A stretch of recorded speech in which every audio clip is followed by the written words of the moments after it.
Welcome to Atharva crack competition. সবাইকে স্বাগত জানাই আমাদের চ্যানেলে অথর্ব ক্র্যাক কম্পিটিশন। আমার নাম রঞ্জিত বর্মন। আলোচনা করছি আমরা অনলি পুলিশ এক্সামের জন্য যে যোগ্য শুরু করেছি সেইটা হচ্ছে আমি বিগত 10 বছরের 10 ইয়ারের প্রিভিয়াস ইয়ার আলোচনা করেছি। না দেখলে অবশ্যই দেখতে পারো 10 বছরে পশ্চিমবঙ্গে যত পুলিশের এক্সাম হয়েছে বিগত প্লেলিস্টটার নাম হচ্ছে অনলি পুলিশ নামেই রয়েছে। তো সেখানে আমি বলেছি যে 50টা কোয়েশ্চেনের মধ্যে প্রায় 10টা থেকে 15টা কোয়েশ্চেন কিন্তু ইতিহাস থেকেই আসে।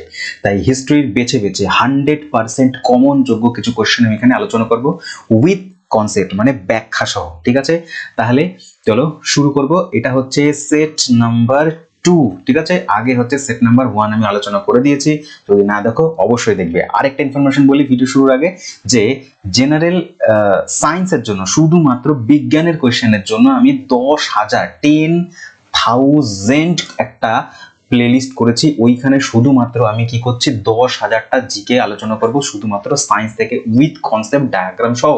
যদি না দেখো ওটাও দেখতে পারো। এগুলো তোমাদের পরীক্ষার প্রিপারেশনকে আরো বেশি ভালো করবে। ঠিক আছে, তাহলে বেশি দেরি করো না, এবার শুরু করব। চলো স্টার্ট। ফার্স্ট কোশ্চেন, প্রথম প্রশ্ন বলছে মেগাস্তিনিস ভারতীয় সমাজকে কয়টি শ্রেণীতে বিভক্ত করেছেন? মেগাস্তিনিস ভারতীয় সমাজকে, সেই সময় আমরা জানি প্রত্যেকে যে মেগাস্তিনিস কার সময় ভারতে এসেছিল। তিনি এসেছিলেন চন্দ্রগুপ্ত মৌর্যের সময়। তিনি ছিলেন হচ্ছে গ্রিক রাজা সেলুকাসের দূত। ঠিক আছে, তিনি ভারতীয় সমাজকে 7টি ভাগে ভাগ করেছিলেন। ঠিক আছে, আচ্ছা আরেকটা কি মনে রাখবে, মৌর্যের যে সাম্রাজ্য ছিল, সাম্রাজ্যকে 4টি ভাগে ভাগ করেছিল।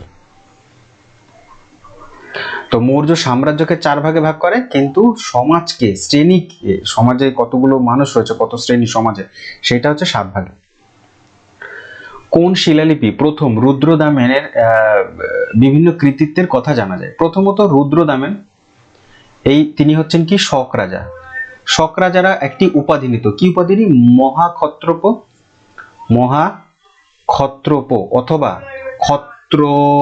ক্ষত্রপ। ঠিক আছে, ক্ষত্রপ।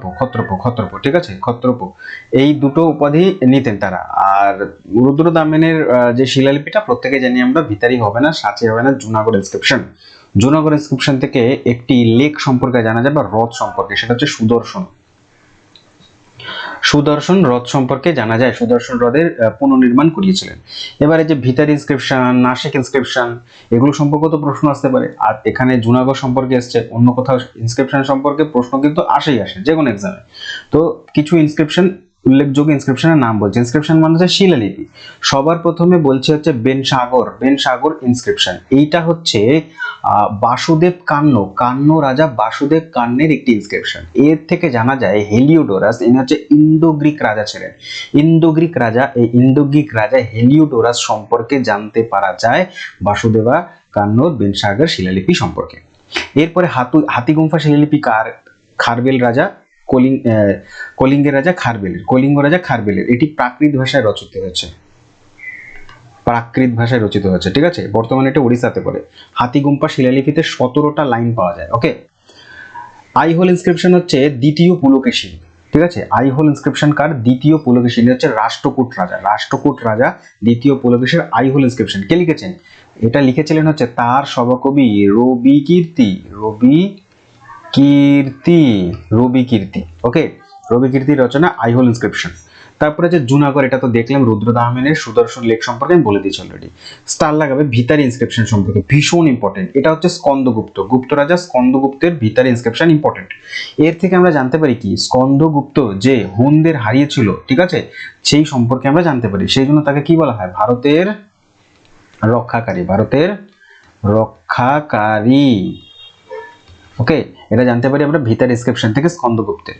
এরপরে সাতকর্ণী প্রথম সাতকর্ণী, যে তার একটি গুরুত্বপূর্ণ হচ্ছে নানাঘাট শিলালিপি। সাতকর্ণী প্রথমে নানাঘাট শিলালিপি ইম্পর্টেন্ট। এটি রচনা করেছেন রানী নয়নিকা। রানী নয়নিকার রচিত হচ্ছে নানাঘাট ইনস্ক্রিপশন, সাতকর্ণী প্রথম। গৌতমীপুত্র সাতকর্ণী বা হচ্ছে দ্বিতীয় সাতকর্ণী বলতে পারো। গৌতমীপুত্র সাতকর্ণীর হচ্ছে নাসিক প্রশস্তি। দুটোই কিন্তু ইম্পর্টেন্ট, আর দুটোই হচ্ছে তোমার সাতবাহন রাজা, দুজনই। ওকে, এরপরে মান্দাসর হচ্ছে যশবর্ধনের, তিনি হচ্ছেন ওয়াকাটকা কিং। ঠিক আছে, যশবর্ধনের মিহিরকুলকে হারিয়েছিল যে, ইনিও একজন হচ্ছে তোমার হুন। ঠিক আছে, তোমার আক্রমণকারী ছিলেন। ঠিক আছে, এরপরে স্টার দেবে, যত পারো স্টার দেবে, ভীষণ ইম্পর্টেন্ট। রুম্মি দেই অশোকের অনেক ইনস্ক্রিপশন হচ্ছে, তার মধ্যে একটা ইনস্ক্রিপশন হচ্ছে রুম্মি দেই। এই রুম্মি দেই শিলালিপি থেকে জানতে পারা যায় অশোক লুম্বিনীতে গেছিলেন। লুম্বিনী মানে কি? লুম্বিনী নেপালের বৌদ্ধ ধর্মের বার্থ প্লেস। ওকে, তাহলে পরীক্ষায় প্রশ্ন আসবে যে নিম্নলিখিত অশোকের কোন শিলালিপি থেকে গৌতম বুদ্ধের জন্ম সম্পর্কে জানতে পারা যায়? তাহলে জানতে পারা যায় রুম্মিদের শিলালিপি, এখানে তিনি লুম্বিনী যে ভিজিট করেছিলেন তার জন্মস্থান গৌতম বুদ্ধের, সেইটি জানতে পারা যায়। ইম্পর্টেন্ট কিন্তু, বারবার বলছি। ভারবী ইনস্ক্রিপশনে কি পাওয়া যায়? ভারবী ইনস্ক্রিপশনে অশোক যে গৌতম বুদ্ধ মানে বৌদ্ধিজম নিয়েছিলেন, গৌতম বুদ্ধ তার যে বৌদ্ধ ধর্ম, সেই বৌদ্ধ ধর্মের দীক্ষা নিয়েছিলেন, সেটি জানা যাচ্ছে ভারবী ইনস্ক্রিপশন থেকে। লাস্ট ইম্পর্টেন্ট হচ্ছে মাস্কি ইনস্ক্রিপশন বা মাস্কি শিলালিপি।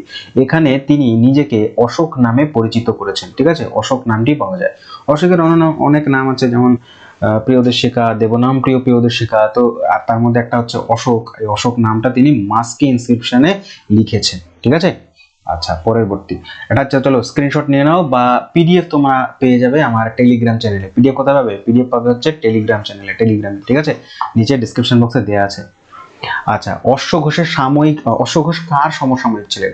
অশ্ব ঘোষ সমসাময়িক ছিলেন সম্রাট কনিষ্কের, যাকে কি বলা হয়? দ্বিতীয় অশোক। কেন? অশোক যেমন গৌতম বুদ্ধের বৌদ্ধ ধর্ম ছড়িয়েছিলেন প্রচুর পরিমাণে, কনিষ্ক সেম জিনিস করেছিলেন।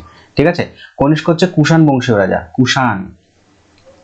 তার রাজধানী দুটো ছিল, একটা হচ্ছে পুরুষপুর, যেটা বর্তমানে পাকিস্তানে, পুরুষপুর। আরেকটা হচ্ছে কি, সেকেন্ড হচ্ছে মথুরা শিলালিপি তার সময় ফ্লোরিশ করে। ঠিক আছে, তার সময় দেখা যায় মথুরা শিলালিপি। এবং মথুরা শিলালিপি, তারপরে হচ্ছে মথুরা শিলালিপি বলছি তোমার, মথুরা শিল্প আরেকটা হচ্ছে গান্ধার শিল্প। গান্ধার শিল্প, মথুরা শিল্প। ঠিক আছে, আচ্ছা। কনিষ্কের হেডলেস স্ট্যাচু, মস্তিষ্কহীন যে মূর্তিটা ইতিহাস বইতে দেখো, এটা কোথায় পাওয়া গেছে? এটা মথুরাতে পাওয়া গেছে। ঠিক আছে, মথুরাতে পাওয়া গেছে হেডলেস স্ট্যাচু। তার ইনস্ক্রিপশনে, তার কয়েনের মধ্যে হেলমেট পরা অবস্থায় দেখা যায় কনিষ্ককে। ঠিক আছে, কনিষ্ক ফোর্থ বৌদ্ধিস্ট কাউন্সিলর করেছিলেন, কি বলে, অর্গানাইজ করেছিলেন। কোথায়? কুন্দলবন, কাশ্মীরের কুন্দলবনে। আহা, কুন্দলবন। ঠিক আছে, নেক্সট। কালিদাস কার শাসনামলে ছিলেন? প্রবাই জানি। নবরত্ন কে পালন করতেন? দ্বিতীয় চন্দ্রগুপ্ত। তো দ্বিতীয় চন্দ্রগুপ্তের সহকবি ছিলেন হচ্ছেন কালিদাস। এবার কালিদাসের কিছু ইম্পর্টেন্ট লেখা ছিল, যেমন অভিজ্ঞান শকুন্তলম, তারপরে বিক্রম উর্বশীয়, মালবিকা অগ্নিমিত্রম, এগুলো নাটক, এগুলো হচ্ছে ড্রামা, নাটক। আর তারপরে কাব্যের মধ্যে হচ্ছে রঘুবংশ, কুমার সম্ভব, মেঘদূত, এগুলো হচ্ছে কাব্য। তাহলে এগুলো হচ্ছে কাব্য, চলে লিখি, এগুলো হচ্ছে কাব্য, আর এগুলো হচ্ছে নাটক, ড্রামা। ওকে, ড্রামা, কালিদাসের লেখা। ওকে, আচ্ছা। মালবিকা অগ্নিমিত্রম থেকে জানা যায় মালবিকা এবং রাজা অগ্নিমিত্র সম্পর্কে জানা যায়। কে অগ্নিমিত্র? অগ্নিমিত্র হচ্ছে আর কেউ নয়, তিনি হচ্ছে শুঙ্গ বংশীয় রাজা পুষ্যমিত্র, শুঙ্গের পুত্র। দেন এলোরা গুহা কারা নির্মাণ করেছিলেন? এলোরা গুহা নির্মাণ করেছিলেন রাষ্ট্রকূটদের সময়কার হচ্ছে নিদর্শন এলোরা গুহা। তারপরে চোলদের রাজধানী কোথায়? চোলদের রাজধানী হচ্ছে মহাবলীপুরম, কাবেরীপত্তনম, কাঞ্চি নাকি তাঞ্জোর? কি হবে? উত্তর হবে তাঞ্জোর। ঠিক আছে, তাঞ্জোরে হচ্ছে তাদের ক্যাপিটাল ছিল। তাহলে মহাবলীপুরমে কি ছিল? মন্দির ছিল। ঠিক আছে, মন্দির। আর কাঞ্চি কাদের রাজধানী? কাঞ্চি হচ্ছে পল্লবদের রাজধানী। কোথায়? দুটোই হচ্ছে তোমার তামিলনাড়ুতে পড়ে। ওকে, এই দেখো ম্যাপের মধ্যে দেয়া আছে, এই দেখো, এইটা হচ্ছে তামিলনাড়ুর যে পোর্শনটুকুনি, এটা হচ্ছে চোলদের এইটুকুনিতে সীমাবদ্ধ ছিল না, পরবর্তীকালে আস্তে আস্তে অনেক জায়গায় দখল করে নেয়। এইখানে এরো চিহ্ন দিয়ে দেখাচ্ছে কাঞ্চিপুরম, এটা পল্লবরা ছিল একটা সময়, আর পল্লবদের হারিয়েই কিন্তু চোলরা আসে পরবর্তীতে। আর এটা হচ্ছে তাঞ্জাভুর বা তাঞ্জোর। এই তাঞ্জোর বা তাঞ্জাভুর কোথায় অবস্থিত? কোন নদীর তীরে? কাবেরী নদীর তীরে অবস্থিত, ঠিক আছে, কাবেরী নদীর তীরে অবস্থিত তাঞ্জাভুর। চোলা মনে রাখবে। আর চোলদের একটা ভীষণ ইম্পর্টেন্ট, মানে চোলদের বিভিন্ন কারণে গুরুত্বপূর্ণ গুরুত্ব রয়েছে। এইটাই প্রশ্ন যে চোলরা সর্বাধিক গুরুত্ব কিসের জন্য ছিল? তাদের ভিলেজ অ্যাডমিনিস্ট্রেশন, মানে হচ্ছে গ্রাম সমাবেশ, ভিলেজ অ্যাডমিনিস্ট্রেশন বা বলতে পারো পঞ্চায়েত। আর এই পঞ্চায়েতে কনসেপ্টটা এইখান থেকেই আসে, ঠিক আছে। পঞ্চায়েতের কনসেপ্টটা কোথা থেকে আসে?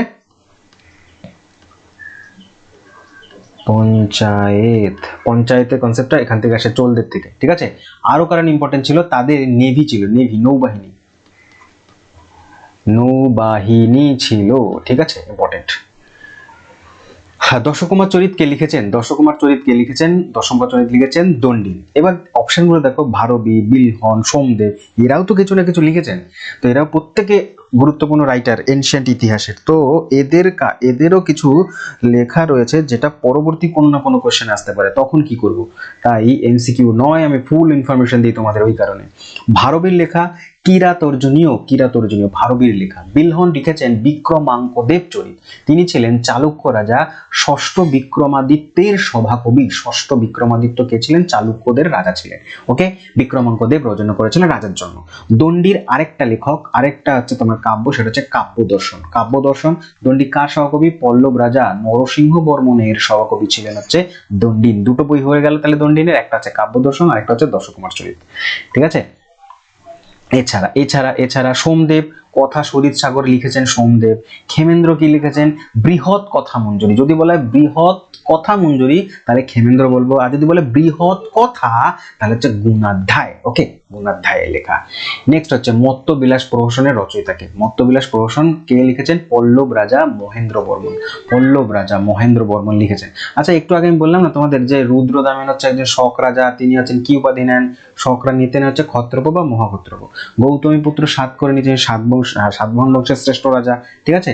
আচ্ছা, পুলকেশী পুলকেশী হচ্ছে রাষ্ট্রকূট রাজা, তার হচ্ছে তোমার রবি কীর্তি লিখেছিলেন তার ইয়ে, ঠিক আছে। নেক্সট হচ্ছে তোমার হর্ষবর্ধনের কিছু ইম্পর্টেন্ট লেখা রয়েছে। হর্ষবর্ধনের কিছু ইম্পর্টেন্ট লেখা মানে রাজাদের লেখা। এই যে মত্তবিলাস প্রহসন কে লিখেছে? মত্তবিলাস প্রহসন তো রাজাদের লেখা, আর হচ্ছে তোমার মত্তবিলাস প্রহসন রাজাদের লেখা। তো এমনি হর্ষবর্ধন একজন রাজা ছিলেন, তিনি লিখেছেন নাগানন্দা, প্রিয়দর্শিকা এবং রত্নাবলী, এই তিনটি ইম্পর্টেন্ট। তারপরে অমুক বর্ষ, তিনি হচ্ছেন রাষ্ট্রকূটা কিং, তিনি লিখেছেন হচ্ছে রত্নমালিকা। দেখো, রত্নাবলী হচ্ছে তোমার হর্ষবর্ধন, কিন্তু রত্নমালিকা হচ্ছে তোমার অমুক বর্ষের লেখা। কৃষ্ণদেব রায়, তিনি হচ্ছেন দাক্ষিণাত্যের রাজা ছিলেন, ঠিক আছে। তার লেখা হচ্ছে আমুক্ত মাল্যদা, ইম্পর্টেন্ট। উষা পরিণাম, ইম্পর্টেন্ট, এবং হচ্ছে জাম্ববতী কল্যাণম। এই হচ্ছে তিনজন রাজার লেখা, মনে রাখবে কিন্তু, ভীষণ ভীষণ ইম্পর্টেন্ট। স্ক্রিনশট নিয়ে নাও, অথবা পিডিএফ তো তোমরা পেয়েই যাবে আমার টেলিগ্রাম চ্যানেলে, মনে থাকবে। আচ্ছা, আর কৃষ্ণদেব রায় কোথাকার রাজা ছিলেন বলতো? কৃষ্ণদেব রায় ছিলেন হচ্ছে বিজয়নগর সাম্রাজ্য, বিজয়নগর সাম্রাজ্যের রাজা ছিলেন। চলো নেক্সট কোশ্চেন। এবারে বলেছে দেখো, তালিকা 1 এর সাথে তালিকা 2 ম্যাচ করতে। আমি বললাম না যে ইনস্ক্রিপ্ট মানে প্রাচীন ভারত থেকে হচ্ছে মনে রাখতে হবে শিলালিপি প্রথমত, তারপর হচ্ছে কোন কবি কোন বই লিখেছেন। যেমন ভাস্করাচার্য কি লিখেছেন? লীলাবতী। এটি একটি গণিতের বই, এটি একটি গণিত বই, ঠিক আছে, গণিত বই। তারপরে শূদ্রকের লেখা মৃচ্ছকটিকম, মৃচ্ছকটিকম মিলছে। বিজ্ঞানেশ্বর, এটা হবে বিজ্ঞানেশ্বরের লেখা কি? মিতক্ষরা। বিজ্ঞানেশ্বর লিখেছেন মিতক্ষরা। এবং আর একটাই বাকি থাকলো কলহন। আমরা প্রত্যেকে জানি রাস্তা রঙ্গিনী কিসের? কাশ্মীরের ইতিহাস জানা যায়,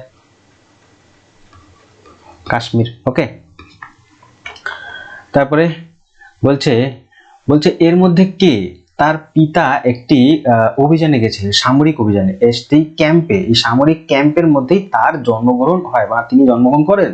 এই রাজার নাম কি? তার রাজার নাম হচ্ছে অমুক বর্ষ রাষ্ট্রকূটা কিং। অমুক বর্ষের বইটার নাম বলতে কি?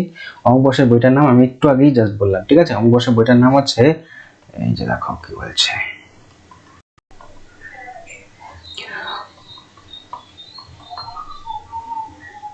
আরে কোথায় গেল? এই তো, রত্নমালিকা। রত্নাবলী হচ্ছে হর্ষবর্ধন। ওকে, আচ্ছা নেক্সট, সোমপুরী বিহার কে নির্মাণ করে? ভীষণ ভীষণ ইম্পর্টেন্ট ইনফরমেশন দিতে চলেছে তোমাকে। এখানে সোমপুরী জিজ্ঞাসা করেছে, তাহলে সোমপুরী বিহার নির্মাণ করেছেন হচ্ছে ধর্মপাল সোমপুরীর সাথে সাথে আরেকটা নির্মাণ করেছে, নাম হচ্ছে বিক্রমশিলা, ঠিক আছে। বিক্রমশিলা দুটোই হচ্ছে কিন্তু বৌদ্ধ ধর্মের একটি পীঠস্থান, সোমপুরীও এবং বিক্রমশিলাও। আরেকটা আছে কে? পাল বংশের প্রতিষ্ঠাতা কে? গোপাল। পাল বংশের প্রতিষ্ঠাতা হচ্ছে গোপাল। তিনিও একটি বৌদ্ধ বিহার নির্মাণ করেছিলেন, নাম হচ্ছে ওদান্তপুরী। নাম হচ্ছে ওদান্তপুরী, ঠিক আছে, ওদান্তপুরী এটাই রচনা করেছেন, মানে নির্মাণ করেছিলেন। তারপরে পরম ভগবত নামে কে পরিচিত? নিম্নলিখিত কোন রাজা পরম ভগবত নাম নিয়েছিলেন? উত্তর হবে দ্বিতীয় চন্দ্রগুপ্ত পরম ভগবত নাম নিয়েছিলেন। তাকে কি বলা হয়? তাকে শকারিও বলা হয়। শকারি কেন বলা হয়? শকদের পরাস্ত করেছিলেন এই দ্বিতীয় চন্দ্রগুপ্ত, মনে রাখবে, ঠিক আছে। আচ্ছা, বেশ। আর সমুদ্রগুপ্তকে বলা হয় হচ্ছে তোমার কি বলে? কবিরাজ, কবিরাজ বলা হয়। তারপরে বলা হয় হচ্ছে হিরো অফ 100 ব্যাটেলস, ঠিক আছে, 1000 যুদ্ধের বিজয়ী। আর কি বলা হয় সমুদ্রগুপ্তকে? দহিত্র। কি দহিত্র বলা হয় জানো? লিচ্ছবি দহিত্র, লিচ্ছবি দুহিত্র। দহিত্র মানে হচ্ছে, দহিত্র মানে হচ্ছে কি বলে? পৌত্র, পৌত্র, ঠিক আছে, মানে তার বাবা মানে হচ্ছে প্রথম চন্দ্রগুপ্ত লিচ্ছবির মেয়েদের বিয়ে করেছিলেন, তারই সন্তান হচ্ছে সমুদ্রগুপ্ত, তাই তাকে বলা হয় লিচ্ছবি দহিত্র। গুপ্ত সম্রাট যিনি হুনদের পরাস্ত করেছেন তার নাম কি? আমি বলেছি অলরেডি আগে, সেটা হচ্ছে স্কন্দগুপ্ত। কোন শিলালিপি থেকে জানতে পারি এটা? এটা হচ্ছে ভিতারি ইনস্ক্রিপশন থেকে জানতে পারি। ভিতারি শিলালিপি থেকে জানতে পারি স্কন্দগুপ্ত তিনি পরাস্ত করেছিলেন হুনদের, ঠিক আছে। আচ্ছা, পরবর্তী প্রশ্ন হচ্ছে চীনা পর্যটক হিউয়েনসাং কোন ইউনিভার্সিটিতে অধ্যয়ন করতে এসেছিলেন? হিউয়েনসাং তার মানে তিনি এসেছিলেন কার সময়? পরীক্ষায় আসবে, মনে রাখবে, হর্ষবর্ধন। আচ্ছা, এইরকম যারা তোমার পর্যটকরা আছে না, যারা ভারতবর্ষে ভ্রমণ করতে এসেছিল, এই বিদেশি পর্যটকদের একটি ভিডিও আমি তোমাদের এখানে আপলোড করা আছে চ্যানেলে। তোমাদের এই চ্যানেল তুমি যাও, আমি আই বাটনে দিয়ে দিচ্ছি লিংক, আই বাটন থেকে এই ভিডিওটি তোমরা দেখতে পারো। পিডিএফও দেওয়া আছে আমার টেলিগ্রাম চ্যানেলে। এখানে যত একদম প্রাচীন ভারত থেকে শুরু করে মধ্য ভারত পর্যন্ত যতজন পর্যটক ভারতবর্ষে এসেছে প্রত্যেকের নাম দেওয়া আছে, তারা কোন বই লিখেছেন, তারা কোন রাজার সময় এসেছিলেন, তাদের ইম্পর্টেন্ট কিছু ইনফরমেশন অবশ্যই দেখে নিন, খুব ভালো একটা। হিউয়েনসাং নালন্দা বিশ্ববিদ্যালয়ে স্টাডি করেছিল, ঠিক আছে। আর হিউয়েনসাং চীন ছিলেন, এবং চীন থেকে প্রথম ব্যক্তি কে এসেছিলেন? চীন থেকে আমি বলবো না, ওই ভিডিওটা তোমাকে দেখতে হবে, ঠিক আছে। থ্যাংক ইউ ভেরি মাচ সম্পূর্ণ ভিডিও দেখার জন্য। যদি ভালো লাগে অবশ্যই লাইক করো, শেয়ার করো, আর অবশ্যই তোমরা লাইক তো করো যদি ভালো লাগে। আর দেখতে থাকো অথর্ব ক্র্যাক কম্পিটিশন। ধন্যবাদ।